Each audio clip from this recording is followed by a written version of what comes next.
What's going on, Halo Zone? Ditty here, bringing you another episode of Halo 4 In Depth. And I know it's been a while since the last episode, but to be honest, information hasn't been coming up as consistently as it had before. It's sort of the calm before the storm of convention season. You know, with PAX Prime and E3 coming up later this summer, kind of slowing down the information leak a little bit. Also, if you'd like to see some more of this information broken down and explained a little bit more in detail, you can go over to my own personal channel. I have a series over there called Understanding Halo 4, which does just that. It helps you better understand what some of this information really means. But without hesitating too much longer, let's go ahead and get into the meat of this information. One more thing though, all of my sources will be linked down in the description below, so you can go ahead and check those out and make your own opinions about all this stuff if you want. So the first thing we're going to cover is the New York City NFL Draft Halo 4 Playtest event that they had going on. Frank O'Connor and some other people over at 343 invited a couple people out from the community as well to playtest Halo 4, and 3 of them wrote up their first impressions. We have Killa KC over from the MLG community, and we have Louie Wu and Mig from halo.bungie.org. And those 3 first impression articles will be listed down below. There's a lot of information. They cover a lot of different points, so I'm not going to go over that today in Halo 4 in depth, but you can go ahead and read those articles for yourself. There's a lot of Halo 4 information in those articles. Some of them overlap, so you can make your own assumptions about how different people, different perspectives of the same thing. So I think that's really important to see different perspectives of the same piece of information, so you can get a more well-rounded understanding of that concept.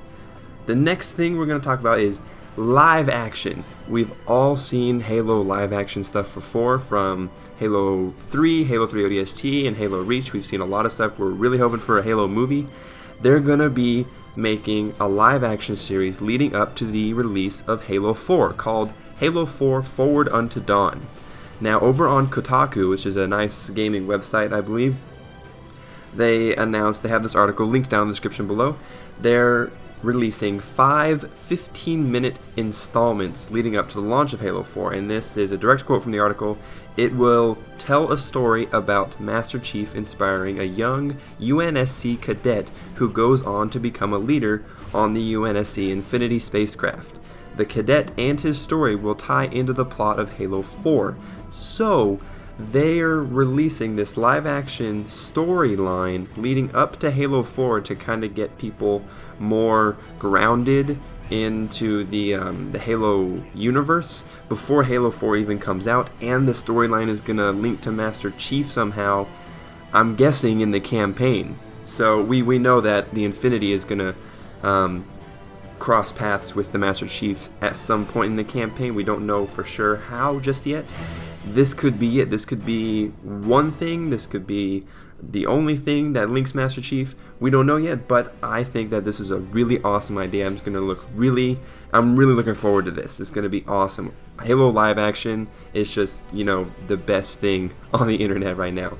One more thing about the live action event. It's supposedly going to be exclusively on Machinima. So, I'm sure those will be linked everywhere on the internet. So if you don't want to be spammed by Machinima, you don't have to subscribe to them if you don't want. But, I'm definitely going to be looking out for those series. So that's going to get me pumped for Halo 4. Another thing, Game Informer released a weapons list. A very, very basic weapons list. It has the typical battle rifle, DMR, sniper rifle, and a new weapon, one of many new weapons they're introducing in this game, called a Railgun. Now, we've seen Railguns before in previous, not Halo titles, just different gaming titles. One comes to mind, Quake 2. We don't know exactly how the Railgun is going to work in Halo 4, but let me go ahead and read you the description from the Game Informer site, which is linked down in the description below. The Railgun.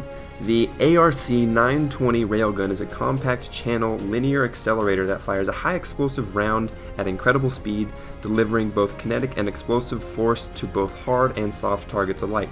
So we don't really know if this is going to be an automatic weapon, or bolt action, or single shots, semi-automatic, something like that. We don't really know, but I've heard people talking, comparing it to sort of like the plasma rifle from Halo 1, specifically because the plasma rifle in Halo 1 was deadly, and what it means by explosive force to both hard and soft targets. What I think this means is it's effective against shielded and unshielded opponents. So unlike the Halo 3 plasma pistol, where once you get their shields down, you have to shoot them like 700 times with your little green pellets to kill them, it's going to be more effective than that. So we don't know too much about the Railgun, but this is awesome. I really like that they're introducing new weapons in Halo 4, so that's going to be awesome. Next thing is that Game Informer also had a podcast interview. The guys who wrote the Game Informer Halo 4 article, they had an interview with Josh Holmes, the creative director over at 343.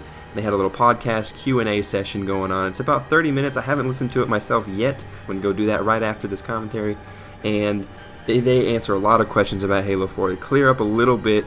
They clear up more things that were a little bit cloudy in previous information releases. So if you want to go ahead and check that out, it'll be linked down in the description below. Also, last thing I want to mention is 2 more articles. They're Halo bulletins over on Halo Waypoint.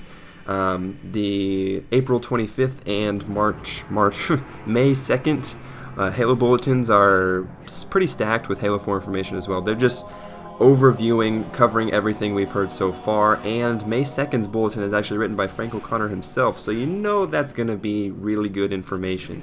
And that's pretty much all I have for you guys today. If I missed anything, go ahead and let me know down in the comments below. Subscribe to Halo Zone, and if you want to subscribe to the Halo 4 In-Depth show, be notified when new episodes are uploaded, and go ahead and do that. And yeah, that's all I have for you guys today, and I'll catch you guys later. Keep it real.